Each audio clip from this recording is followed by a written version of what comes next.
All right, welcome back to the Daily Mastermind. George Wright III here with your daily dose of inspiration, motivation, and education.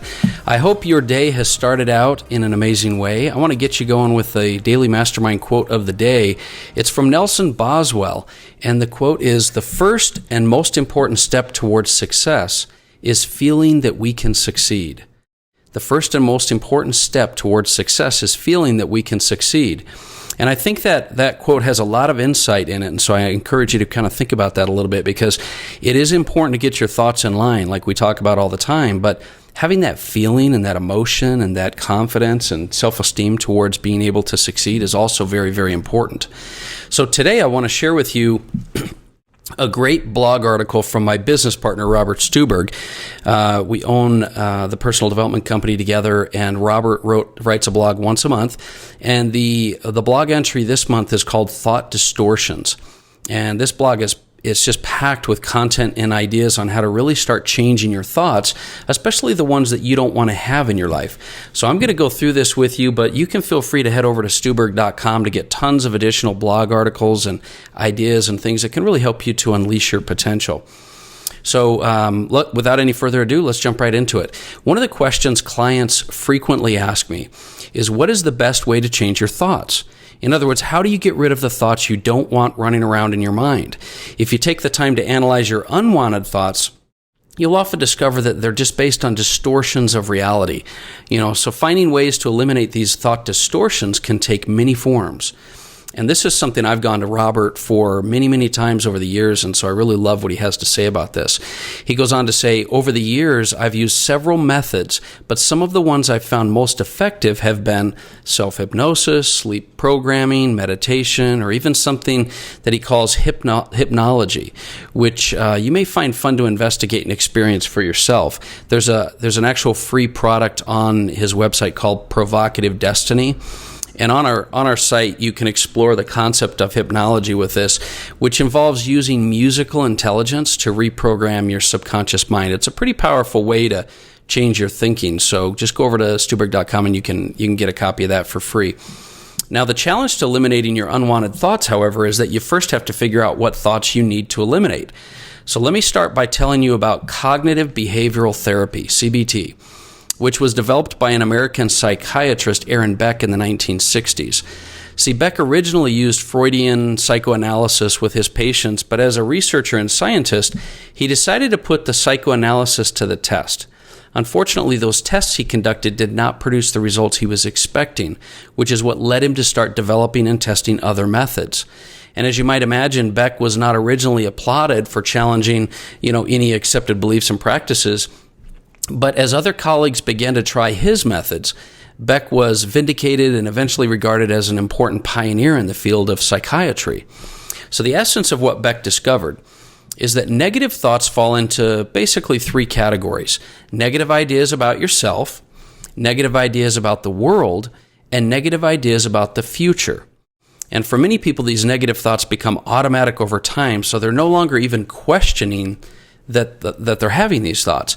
But when Beck began questioning patients about their thoughts and pointing out various inaccuracies or distortions, patients would recognize their faulty thinking and choose the new thoughts. As a result, as it sounds, it was revolutionary at the time. As simple as it sounds, it was pretty revolutionary at the time, and it still remains a major part of psychiatry today. It's especially significant in the treatment of depression, for example. I find it one of the best tools available to clarify one's thinking about just about anything. So read the next section on thought distortion on this blog and see if you can uncover any in your own thinking.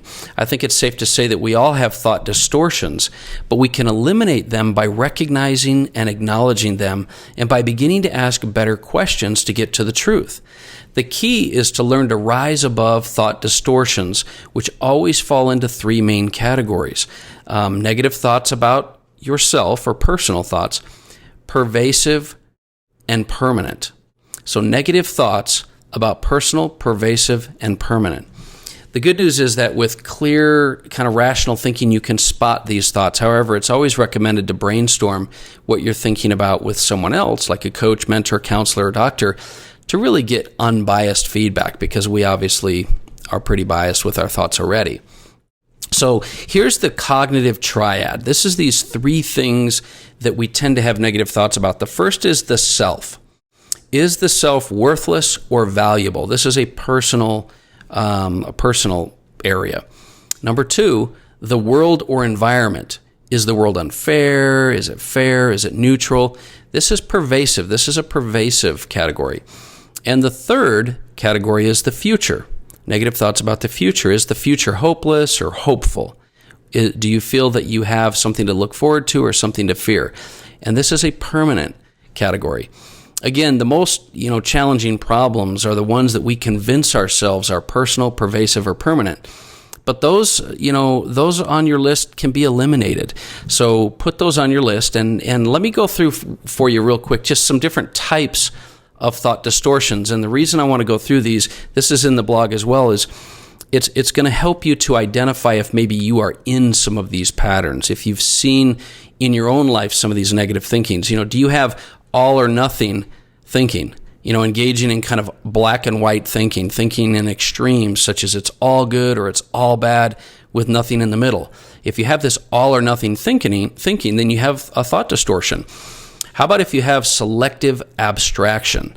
This is selecting one idea or fact from an event while ignoring all the other facts in order to support your negative thinking. In other words, you look at a situation and you see one bad thing, and you don't bother to look at the rest. That's selective abstraction. That's a thought distortion that you need to be aware of.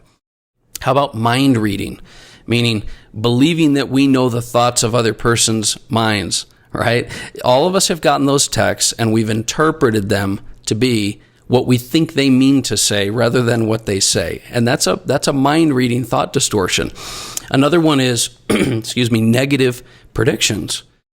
Negative predictions are believing that something bad is going to happen, even though there's really no evidence to support that prediction. Some of us get in this pattern where we believe something negative is going to happen, and we literally have no reason to believe that. We just have this negative thought distortion that we're dealing with. Another one is catastrophizing.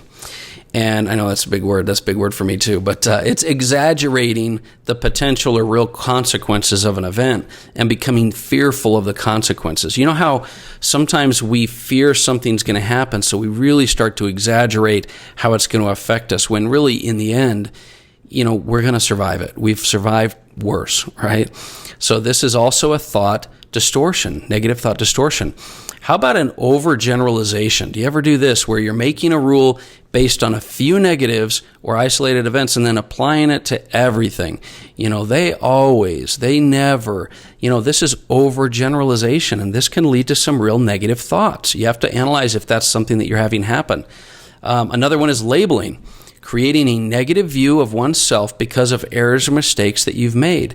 This type of overgeneralizing, it affects a view of yourself. So you had a bad experience in the past, and now you feel that you're that kind of person. I'm doing quotes, quote unquote, right?